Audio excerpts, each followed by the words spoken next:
साथियों, आज हम वरमदेव क्षेत्र में वरमदेव मंदिर से लगभग 1-1.5 किलोमीटर दक्षिण में स्थित हैं। और ये जो आप सामने देख रहे हैं उसको शेरकी महल शिव मंदिर कहा जाता है। ये मंदिर आप देख रहे होंगे तो सामने से एक आयतन प्रकार का यह मंदिर है, जिसमें केवल गर्भगृह है और सामने किसी भी प्रकार का मंडप के अवशेष दिखाई नहीं पड़ते हैं। तो ऐसा, लेकिन एक आयतन प्रकार का मंदिर अन्य भी और भी रहे हैं। जैसे आप देउस बीजा में जाएं या गंडई में जाएं तो गंडई का भांड देवल मंदिर है, या देवस बीजा का भी मंदिर है, तो आप देखेंगे तो वह भी एक आयतन प्रकार का है। यह मंदिर प्रस्तर और ईंट निर्मित है। नीचे गर्भगृह में जैसे जाएंगे तो वो जो बिंब है, स्लेब है, पत्थरों के हैं। फिर उसके ऊपर में ये जो बाहर में है ईंटों की कारीगरी है। तो ईंट निर्मित मंदिर, भोरमदेव मंदिर प्रांगण में भी एक शिव मंदिर है। तो ये भी एक खासियत है ईंट निर्मित, इस क्षेत्र की विशेषता है। अब इस मंदिर का एक तो सबसे पहले लोगों को नामकरण आकर्षित करता है। शेरकी महल शिव मंदिर बोल देते हैं। यद्यपि ये जनमानस में, लोकमानस में दिया गया नाम जान पड़ता है, क्योंकि इस मंदिर के बारे में कोई अभिलेखी साक्ष्य हमको नहीं मिलता। सबसे पहले इसके बारे में हमको जानकारी अलेक्जेंडर कनिंघम जब 1881-82 में भोरमदेव आए थे, तो इस मंदिर भी आए थे वो। उन्होंने इस मंदिर को नेमलेस टेम्पल कहा है, यानी बिना नाम का।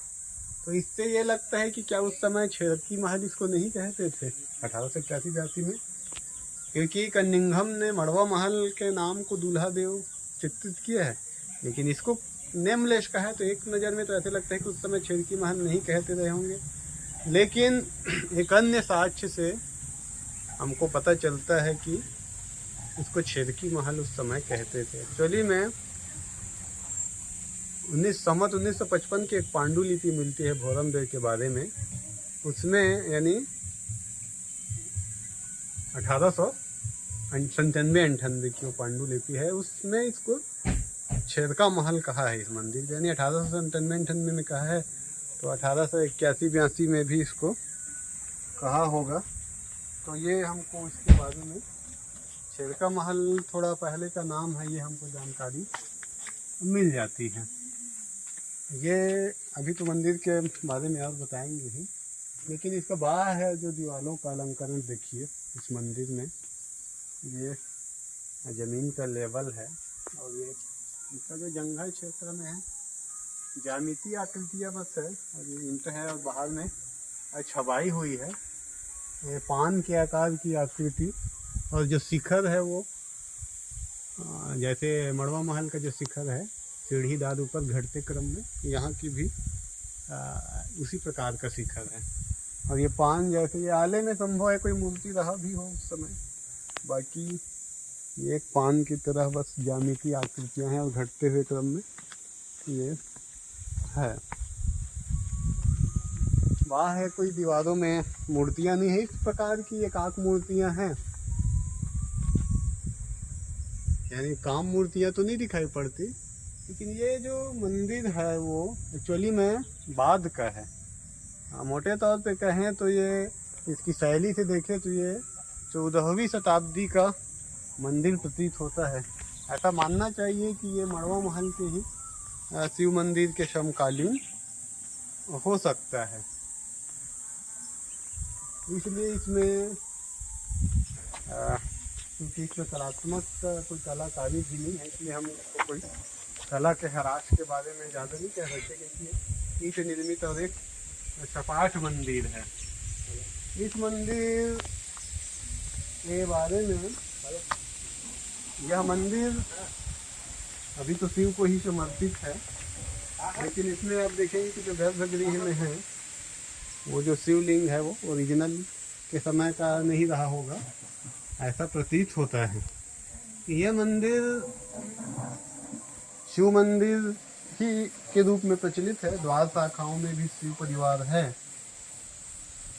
लेकिन विष्णु श्री ठाकुर जी ने इस मंदिर के जो 12 शाखा के ललाट बिंब में जो चतुर्भुजी लक्ष्मी है, इसको गज लक्ष्मी भी कह ले, ये हाथी देखो गज है, फिर ये लक्ष्मी है, उसके हिसाब से विष्णु श्री ठाकुर ने कहा कि यह एक विष्णु मंदिर संभवतः हो सकता है। ऐसा उनका कहने का कारण ये है कि मड़वा महल अभिलेख में जिक्र आता है कि रामचंद्र देव ने एक विष्णु मंदिर का भी निर्माण करवाया था। अब वो विष्णु मंदिर कौन हो सकता है? मुख्य मंदिर तो शिव मंदिर ही है, और वो काफ़ी पहले से है, रामचंद्र देव से काफ़ी पहले का है, तो रामचंद्र देव द्वारा बनाया, हम उसको विचार ही नहीं करते जो मुख्य शिव मंदिर है, तो उस पर चर्चा नहीं की जा सकती। अब विष्णु मंदिर कौन हो सकता है? तो एक तो हरदोना तालाब के आसपास कई मंदिरों के अवशेष है, संभव उनमें से कोई हो सकता है। लेकिन विष्णु श्री ठाकुर ने इसके ललाट बिंब में चतुर्भुजी लक्ष्मी के आधार पर एक संभावना व्यक्त किया है, क्योंकि गर्भगृह में वही देवता होता है सामान्यतः जो ललाट बिंब में जिसकी आकृति होती है। लेकिन एक दूसरी बात यह है कि यहाँ पर शिव परिवार भी है। जैसे देखिए गणेश जी है बाएं तरफ, गणेश जी है, हालांकि ललाट बिंब में नहीं है, लेकिन इधर बाएं तरफ है, इधर सरस्वती है, और ये द्वार शाखा देखेंगे तो काफ़ी अलंकृत है, ऊपर में पूरी ज्यामिति आकृतियाँ बहुत अच्छे से है। लक्ष्मी जी, गणेश जी और सरस्वती जी के बारे में बताया। और इधर नीचे देखिए तो ये शिव हैं, शिव हैं अपने, ये डमरू है, ये दंड रखी हुई है, यहाँ शायद कुछ और कपाल जैसे आकृति थी, वो खंडित हो चुका है। ये पार्वती जी हैं, नंदी है, और ये चौमर धारणी है। ऊपर ये नाग पुरुष का जो आटोप, जैसे कि आप मड़वा महल में भी देखेंगे, वैसा यहाँ पर भी है, तो उससे जान पड़ता भी है कि ये लगभग समकालीन जान पड़ते हैं। और इधर भी देखिए, इधर भी शिव हैं और पार्वती हैं। ये शिव का अपना आयुध है, ये मातुलिंग है, और ये तुरही जैसे जो वाद्य यंत्र वो बजाते हैं वो है। और ये जरूर है कि यहाँ पे सर्प नहीं दिखाई पड़ रहा है, जिनको पार्वती जी माना गया है।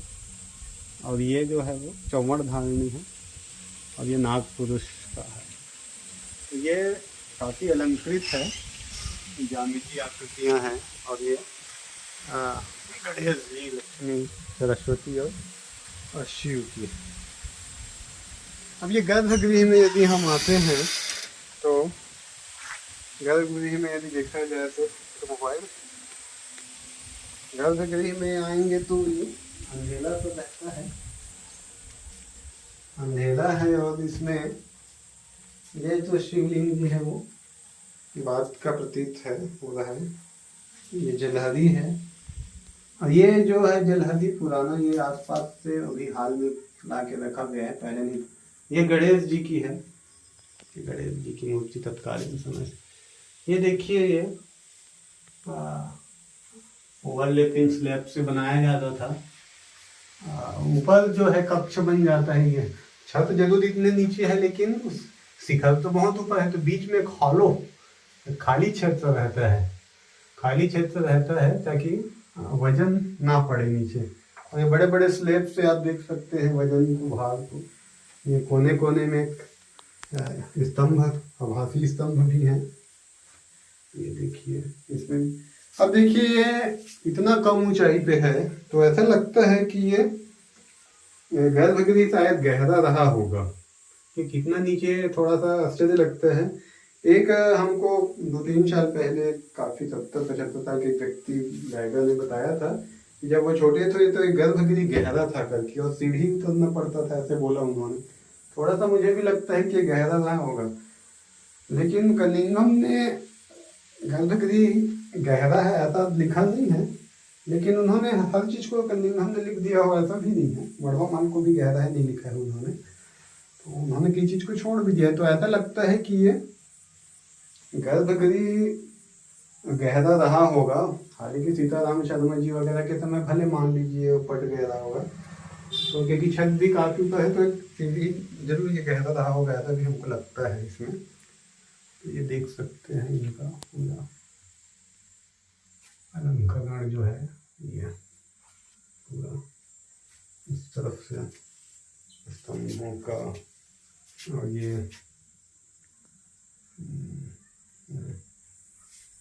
तो बाद का स्पष्ट लग रहा है शिवलिंग। ये जलहरी बाद में लाया गया है, हालांकि ये भी प्राचीन ही जलहरी है। इस प्रकार ये गर्भगृह है, गहरा तो रहा ही होगा। ये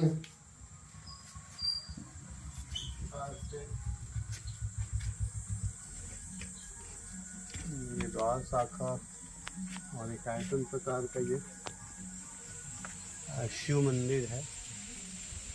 इसकी मुख्य खासियत यही है कि ये ईंट निर्मित, पत्थर और ईंट निर्मित मिक्स है, और एक आयतन प्रकार का है। इस मंदिर के बारे में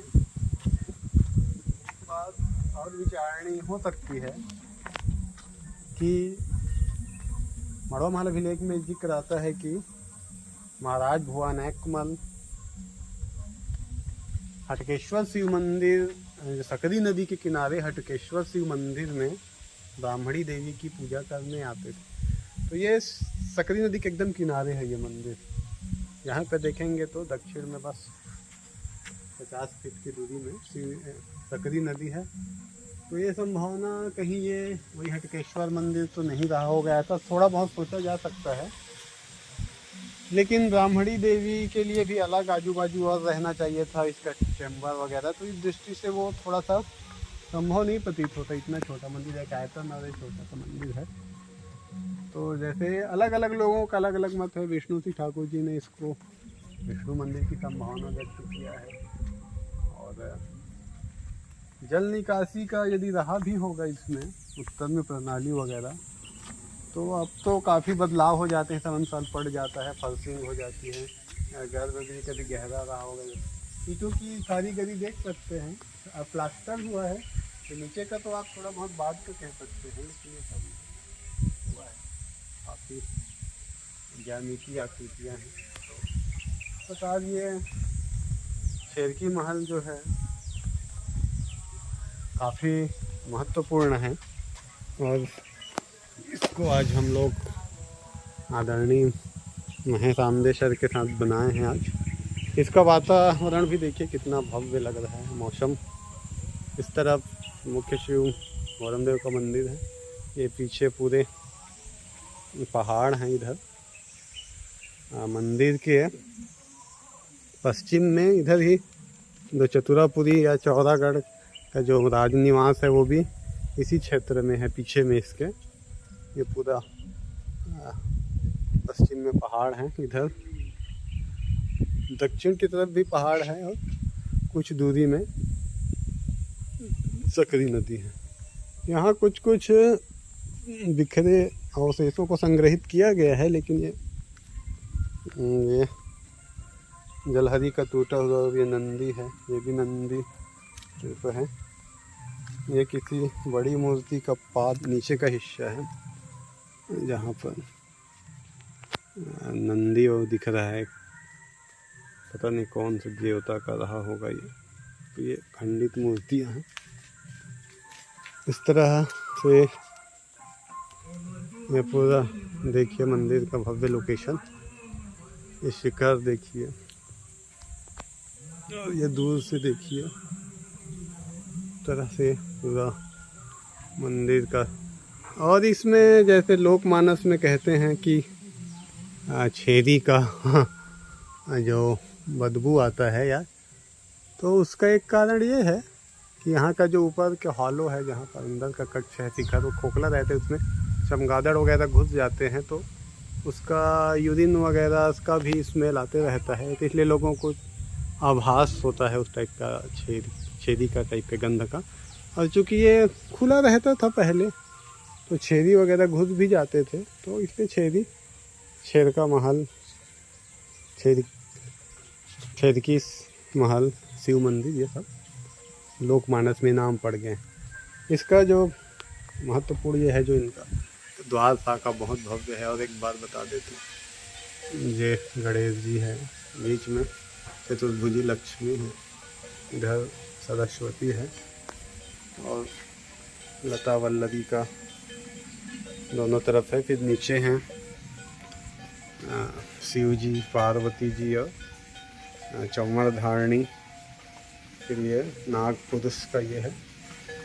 नीचे तो किस प्रकार के जैन की आकृति, इधर भी सरस्वती जी और ये नाग पुरुष, फिर चौमर धारणी, पार्वती और ये शिव।